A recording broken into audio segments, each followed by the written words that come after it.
we doing, guys? We're at SMORR in Seymour, Missouri for the Great American Crawl.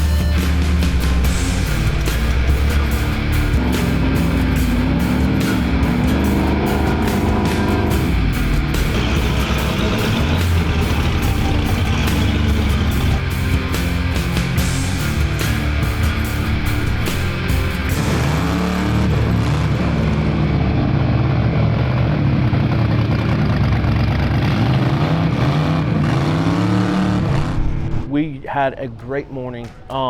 Ian come up to me and he's like, hey, I think we got a plan for what we're gonna do today. We're gonna try and log some trails and make some headway.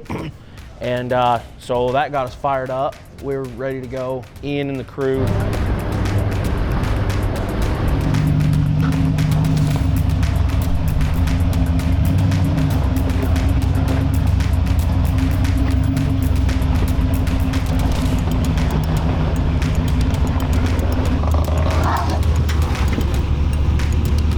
I love the obstacles. There were so many obstacles.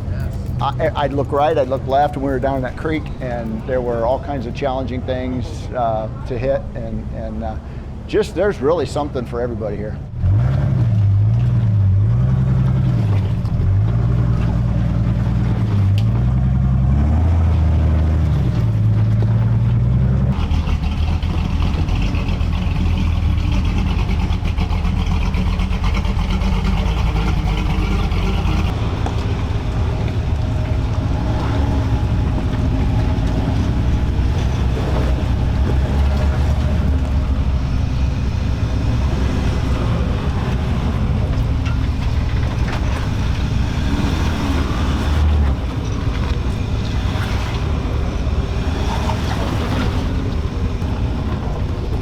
Yeah, so I saw you go through it, and you kind of straddled it, because I honestly was nervous if we were down on the bottom, it was going to lean way too far in.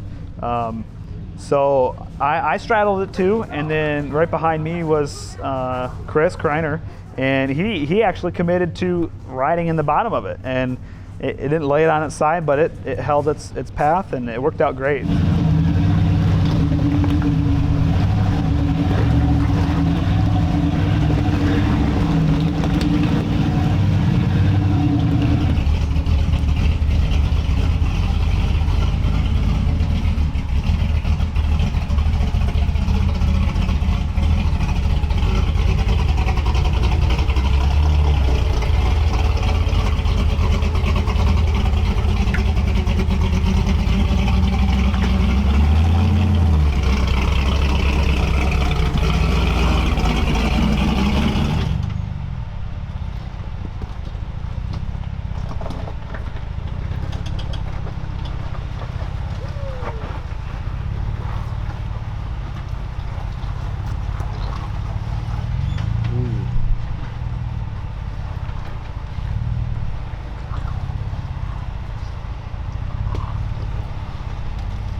After him, Motobilt came through there. Oh yeah, we also had Hunter and Dan with us, and they were in Hunter's JT, and we had Bender with us as well in his brand new 4-door.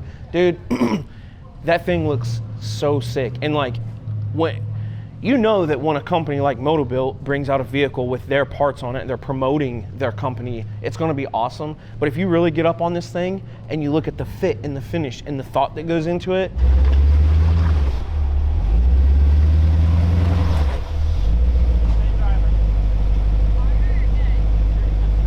Hunter even, she slid down in, but she committed to following through the bottom there too. It was very nice.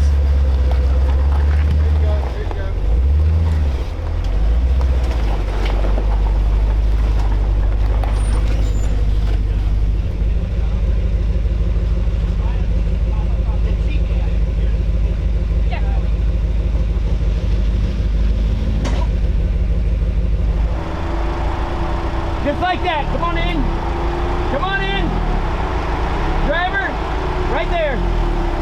right there. You got it. You got it. Right.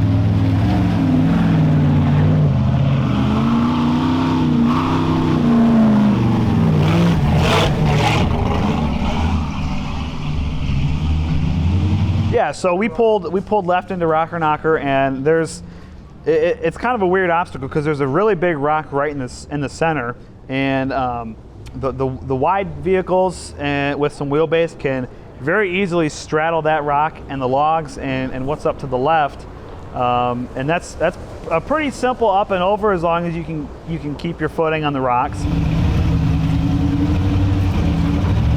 Yeah, so Jake took that line. He went to the right on Rocker Knocker over that big rock obstacle. Of course, he's sitting a lot taller than I am, and I'm thinking, can I make it through there? But I went for it, and I did kind of get hooked on it and had to back up and reset maybe once or twice, and then was able to get off to the right a little bit more and then made it through without too much trouble.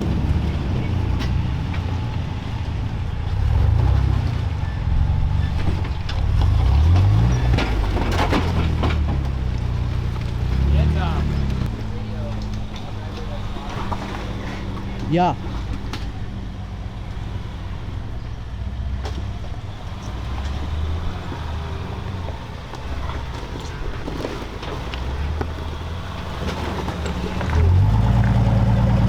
The waterfall side looked a little bit more doable. There's tire marks, there's black marks all through it, so obviously somebody's been up it, but looking at it, it looked like a pretty insurmountable wall.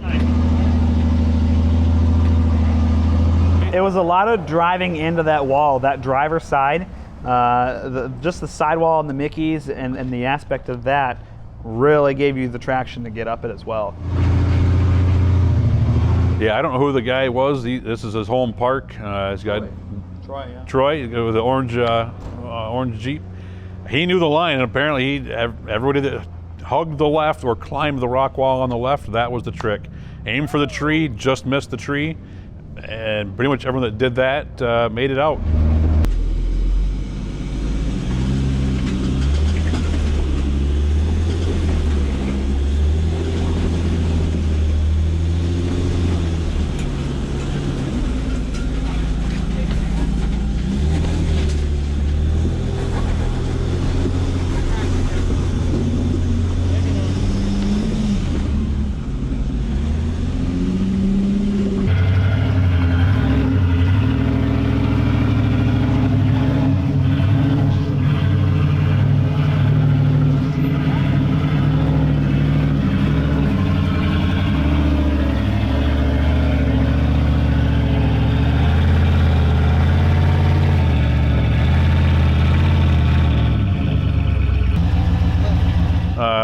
Chris was lifting weird. He made a couple shots at it.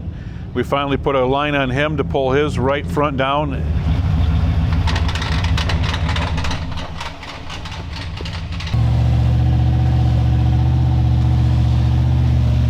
It's like a wall with a pocket in the bottom of it and its feet out, and there's water running down it. So it's wet too.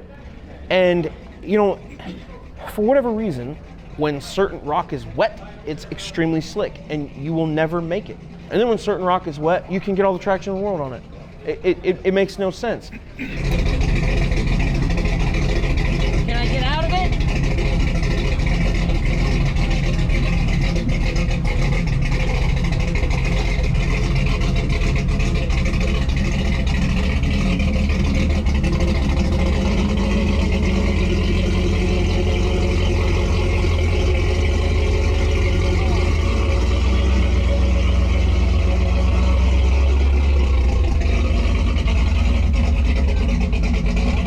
By the time I got to it, I was a little farther back in the pack. It was pretty greasy, and so Gooch was kind of coaching me up it, and it was a little bit left, and And even Bender was saying, hey, try to stay to the left as much as you can. But man, not two-door. I was standing straight up.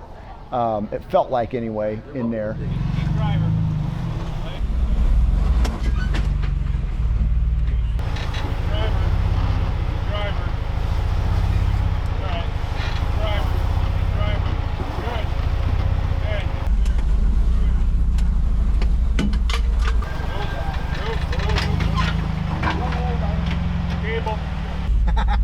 That's a good idea.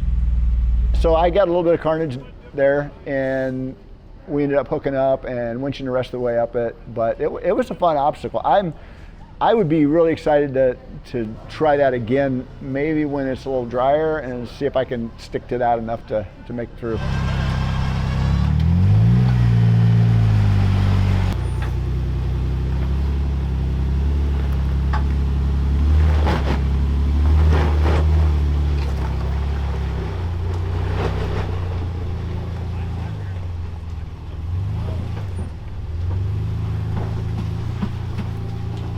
Bender got crazy high on the left finally, and he just walked it and worked it.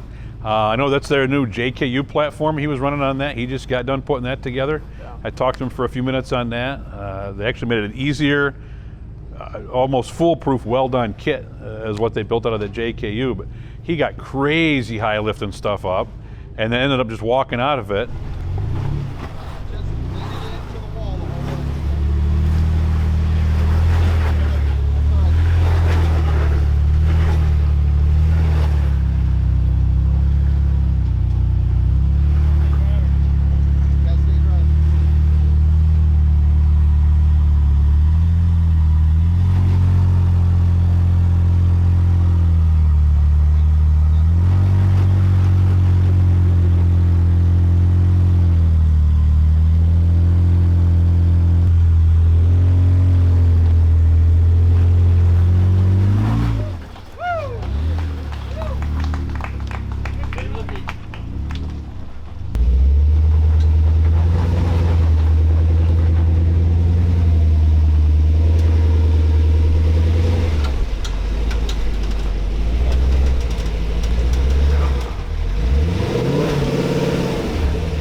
The one that amazed me though was Hunter on that obstacle on Rattler. She had that thing. She was crawling up it. Everything was looking good, and she was getting good traction. And then something happened with her transmission, and there was no movement. She was revving it. The tires were just not moving at all. Yep.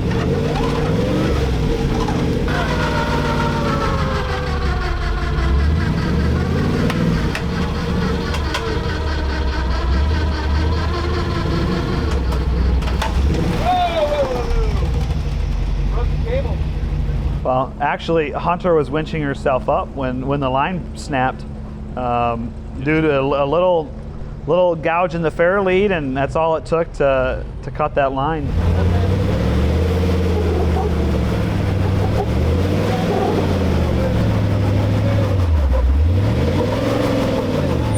And so she fired the thing up and got it in gear and crawled right out of it like a pro.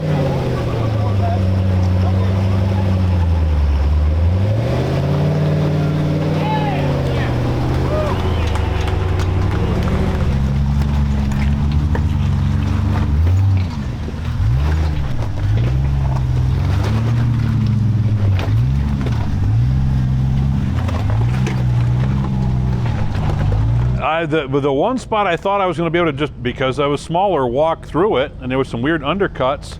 Something, I don't know, I just didn't get lined up right, kept hanging up on the bottom side. The trans got to 200 something, my engine got to 220, and I just had to back down and take a different line. And once I got the different line, you know, high on the right, it walked through it.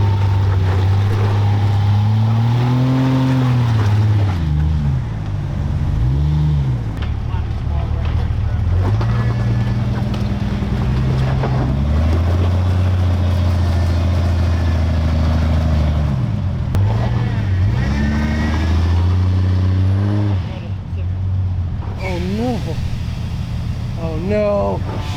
Is that the front? Back tires went flat. Back?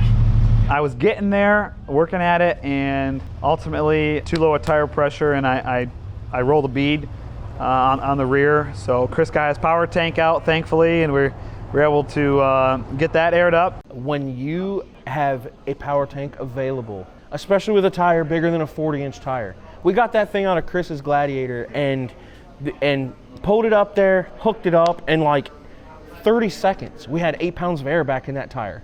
Exactly 8, Ian. And we were off and rolling again. You know, with a compressor that hooks up to your battery, a little portable compressor, we'd have been sitting there for a half hour trying to pump that thing up. You're all set, brother. All right. I'm gonna winch out of this, make it go faster.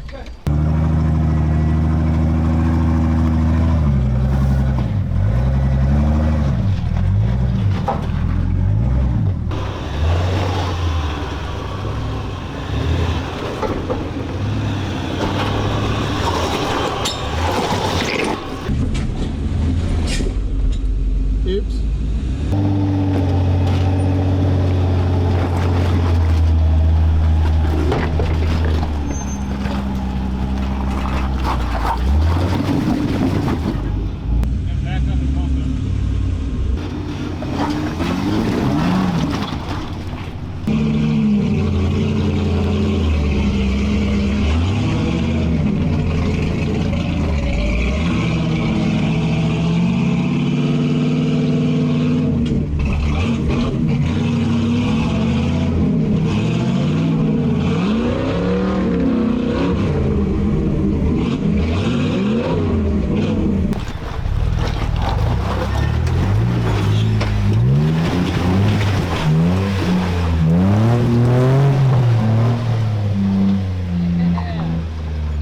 Yeah, the line out, I mean, we get to the top, it kind of plateaued a little bit, and then you got to pick, left, right, center, whatever.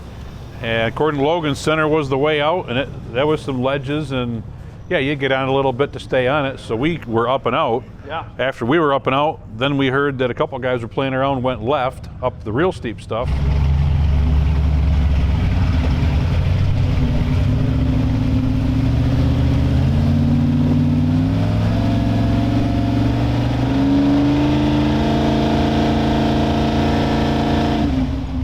And I thought it looked like a lot of fun to go up the hill, but then I seen Chris turn and kind of go play on this little ledge, and I'm like, oh man, that looks pretty cool.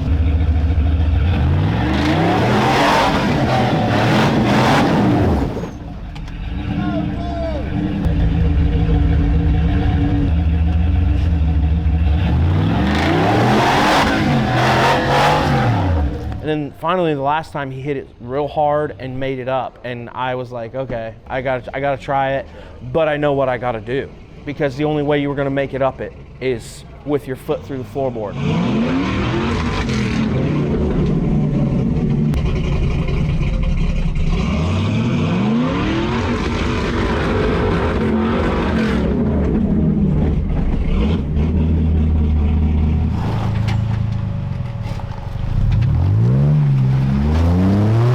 Yeah, they had the V8 horsepower. They were making all kinds of noise, and I thought, man, that looks like fun. But I just didn't have the power to do it. So I kind of backed down, slid over to the right, and tried to make it kind of fun and sporty. And I ended up throwing a lot of rocks, and hope I didn't hit the cameraman.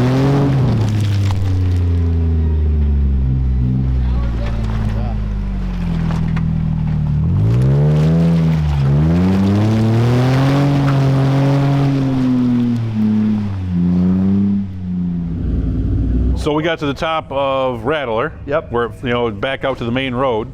After that pushed us right into Red Bull. Yeah. So we took the road and hung right into Red Bull, and honestly, that one, I got really into there really fast. The entrance is pretty nice. For a down trail, it was tight, twisty, Yeah.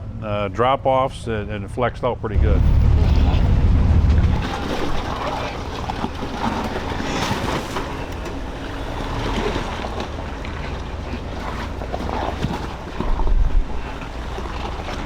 Red Bull had a lot of root balls sticking out, a lot of rock ledges. You had to kind of carry one tire either on the clay on the one side or the riverbank, creek bed on one side, rocks on the other. So it was a lot of just back and forth, one side up, one side down. It was really neat how the Mickeys just the sidewalls ate up the clay and supported you so you didn't lay into the trees and the big walls on Red Bull.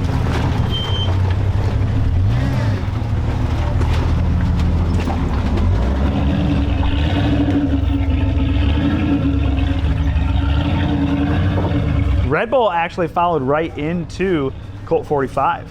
Once we got to Colt 45, It looked okay going in. It did look okay. We thought, how bad could this be?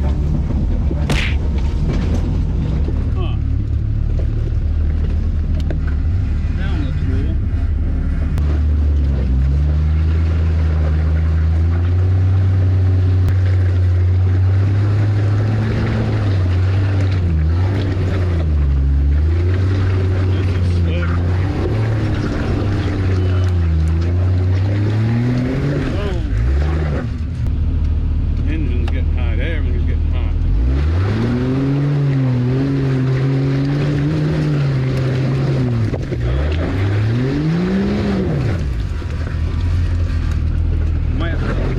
So, I don't know what the down is there. What are we thinking that? What was straight ahead is a pretty steep ledge down off camber sideways into a creek. The left on Triangle was supposed to be the way out, we thought. But it's pretty slick based on my wheelbase right here. Other guys might have better luck, but I'm getting super hot beating on it.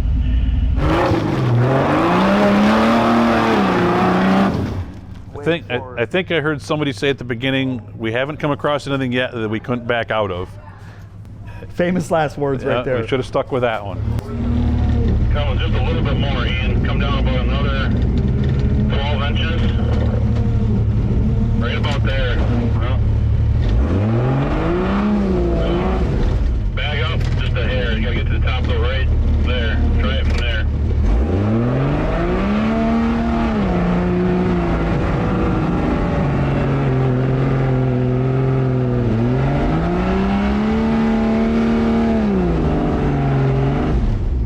But 2 feet.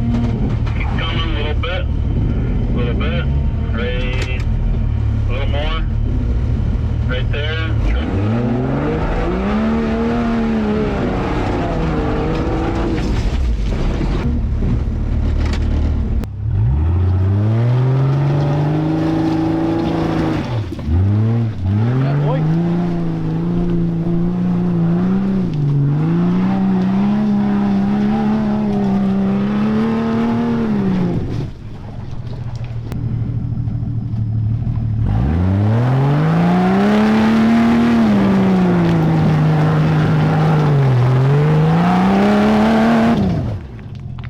I can't believe I made it this far. I needed a little bit more momentum and I would have got it.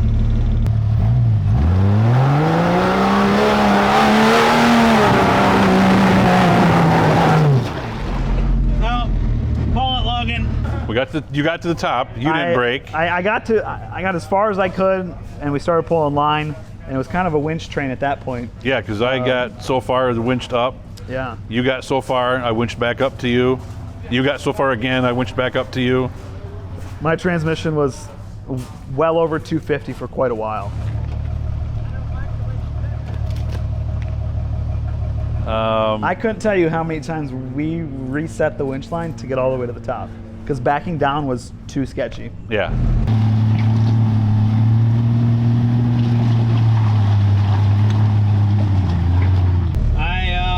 I'm assuming that the rest of you guys are probably going to have to turn around to the best of your ability and not mess with this, because it keeps getting way worse up here. Thing we'll do is get your dad up and let's see how long that takes before I start trying.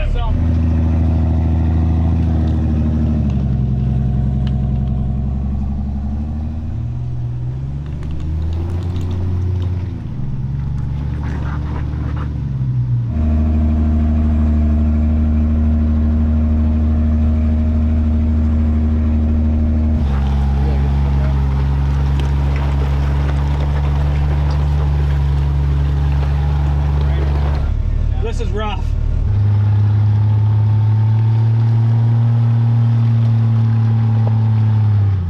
After that, well, yeah, the guys left at the bottom. I know they made a couple shots at it. Chris Witt tried a couple times at least because he got his rigs covered.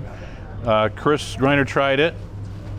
And then I think at that point they turned around, discretion the better part of valor, and yeah, just head back to camp and clean up and cool down. Get ready for barrel racing.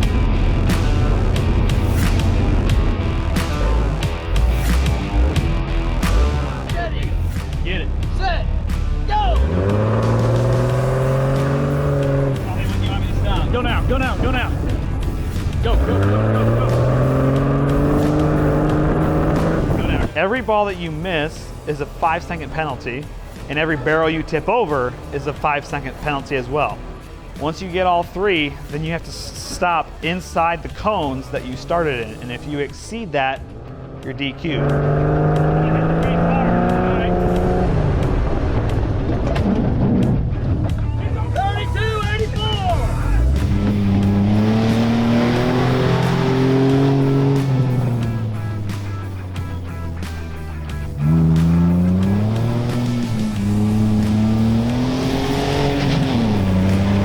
Held first, the best time for quite a while until the rock bouncers came out.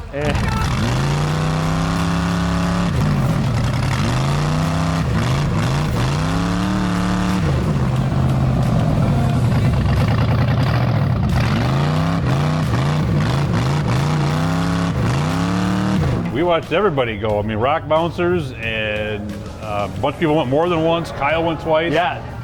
Jake went like 3-4 times.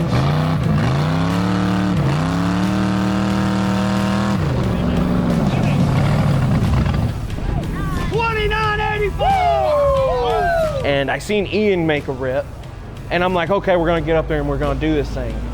And our first run was no bueno. I had to figure the vehicle out a little bit. My Jeep's built to crawl. It's not a race vehicle by any stretch of the imagination.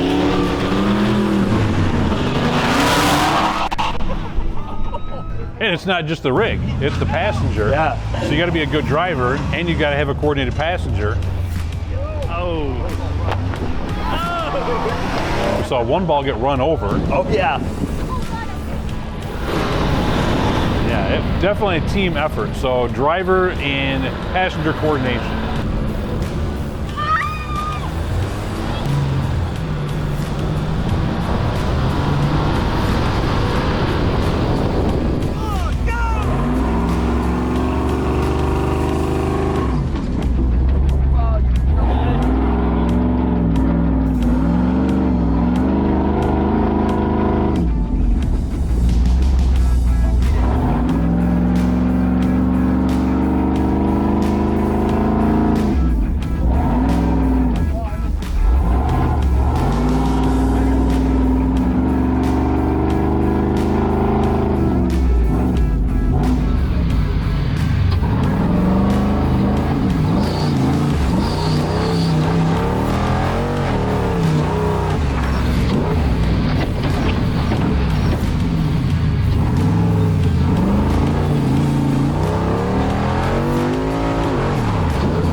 Yeah, so once barrel racing finished up, we moved back over to the pavilion here and got right into the barbecue.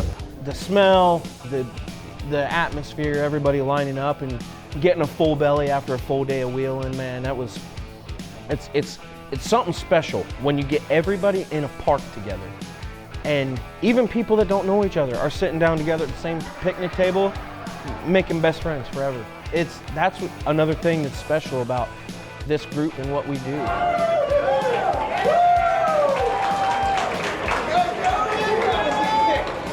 I gotta say, SMORR was probably, it was right up there. It's probably my favorite park, if you're talking about parks, and it's my new favorite.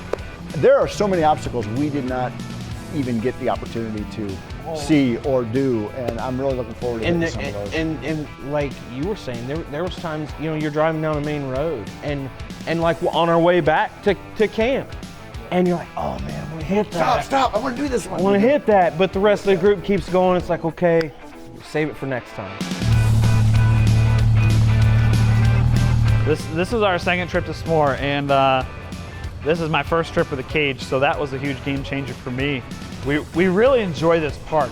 It's a well taken care of park. Brandon does a great job running it, keeping it clean. I mean, the bathrooms are air conditioned, way better than the outhouse accommodations we've had in some places. Hands down, one of my top parks to ever come to. We can't wait to come back again next year. If y'all want to come out and experience a Great American Crawl, I absolutely urge you to. You get a wheel with great people, make new friends. Head on over to greatamericancrawl.com and check the events list, see what's closest to you, or maybe just find a park. It's like, oh, I've always wanted to go there. There's no better time to hit up a new park than when the crawl is there, because you're gonna run into somebody or a group of people that have been here for 20 years and it's their jam. And you can hook right up with them and they'll tour you around. It's awesome.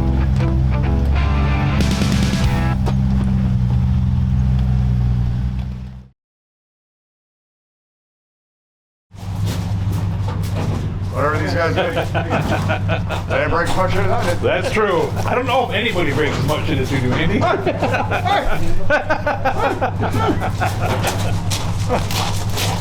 You're dead? No pull cord. Done. Oh, good. But at the end of the day, it's all Bill's fault. 110%.